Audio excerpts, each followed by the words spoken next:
And you know, we can't make a difference without you. This is a project that can literally change an entire community. 1,275 families, and African families are huge, and we know that we can absolutely stop them from dying. This literally is a matter of life and death. Please help. Go to your phone right now.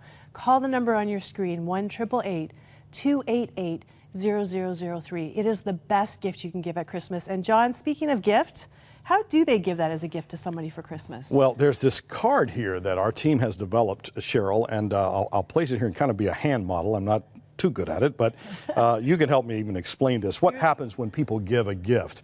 If you tell our operator, they'll send you this card in the mail. You can receive it. And what this card does is it explains that you can give your gift in honor of someone and simply then send it to them in the mail and say, hey, you know, this Christmas I was thinking of you.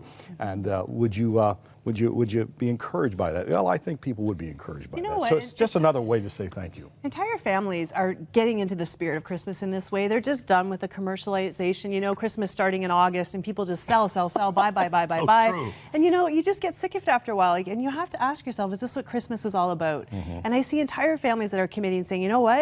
We're going to do something that really matters with our money, and we're going to fight this trend toward commercialization. Yeah. I love that. Like, you know me, under my tree, Hope Presents. That's it. Right there. Don't expect a sweater, a Christmas sweater from me. You put a hole in it with a ribbon and you've got an ornament. That's for sure. Well, Chester's joining us again. Chester, you are the guy that's on the field. You're with the people, and if we don't raise the money, you're the one that has to bring the news, and if we do, you're the one who gets to bring the good news. Well, then honestly, Cheryl, like a couple trips ago, I was actually in Turkana in September as well, and there was quite a backlash from some of the communities because, you know, they were waiting and they were growing impatient. And they're saying, like, we're starving. Is there not something you can do to even give us food in the meantime? Because you see, a project like this takes time. It doesn't just happen overnight. And the funds that have already been raised, for those of you who are just coming on for, you know, first-time viewers and maybe hearing about this project, we have raised some funds already, and many people have given generously. And we're faithfully putting that money to work. But it takes time, you know, and we can only move as fast as our local partners can move as well. So we have to keep in step with one another. So people were very distraught, and some people have already died as a result of hunger, even in this waiting period. And so we feel the urgency to say, and what could I say? In fact, they even said to me, we don't want any excuses. So what's the problem? You know, it's like they don't understand. It's just good common sense. It is. It is. And we make promises, and we need to keep them. That's right. And so we're doing our very best. I mean, I just want to confirm again, we're doing our very best. But in order to be successful, in order to go to the next step, and by the way, so the first farm, the first 36-acre farm that is now producing food, 441 of the 1,275 families are being addressed. They're going to be growing. Some of them are going to be 3 families on one garden, for starters.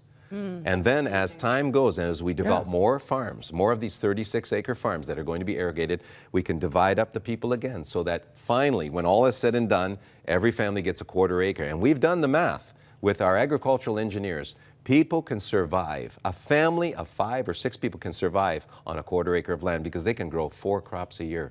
And that's a phenomenal thing. Well, you know, we saw this firsthand when we were there last time. We interviewed some grandmothers who were actually taking care of their kids, which is common in Africa. You get the mom and dad, sometimes they die of HIV or other causes. These grandmas are trying to take care of these kids. And we met a grandmother last time, lovely woman who was struggling at the time. And when you were going back this fall, I heard somebody that we met had died, and I was so worried about who it would be. This is what you brought back. She has not died, thankfully, but she's lost her husband, and they said from hunger.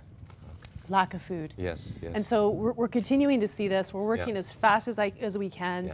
And you know, the thing is that it's a massive project. I think that's what I didn't even understand when I was there 2 years ago. Yes. You know, with empty fields, and we heard about solar-powered wells, going to bring water out of the ground to big holding tanks and use gravity to feed these gardens, and that you can garden in the desert. I thought that's great.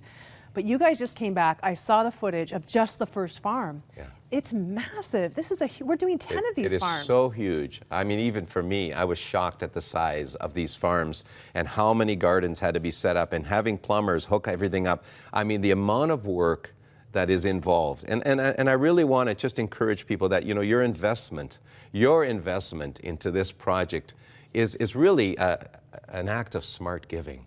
It's an act of smart giving. You know, if you want to be an intelligent investor, if you want to invest not only with your heart but with your head, and you think, you know, where could I put my money this year, this Christmas? Where could I put my money, you know, to make a difference?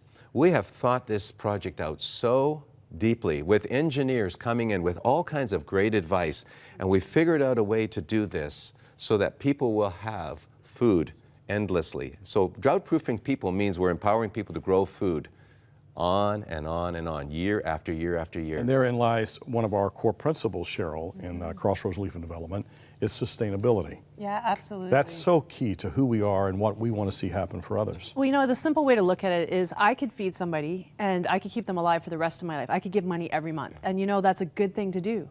But if I empowered that person to take care of themselves, then within a year, they would be self-sufficient and I could help another person. And I could help, and over the course of my life, how many more people could I impact? That's so true. when you're talking about your giving dollars, I really believe you have to invest it like you do your other money. You have to be smart about it. That's right. This is one of the smartest investments I've ever seen. Just so you know the numbers, it is $1,000 to drought-proof a family for life.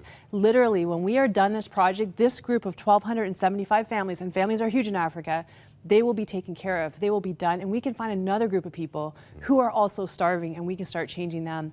This is a situation that can be changed. It takes people of will and heart and passion to say it is not okay that people around the world are starving when we have such an abundance of food here. Even when you're poor in Canada, you can go to a food bank. There is something to eat. These people have no options. You saw the food they were eating. This piece of dried fruit that's like a coconut. It's like trying to chew on a coconut. Very little nutritional value, and that's what they're surviving on, and that's why they're dying. Please join with us. We want to change this. We are ready. We have people on the ground. The project is underway. The Turkana are waiting to hear that we are behind them and that we are not going to let them die. The number is on your screen, 1-888-288-0003. You can also give online at our website, crossroads.ca. It's very easy to give online.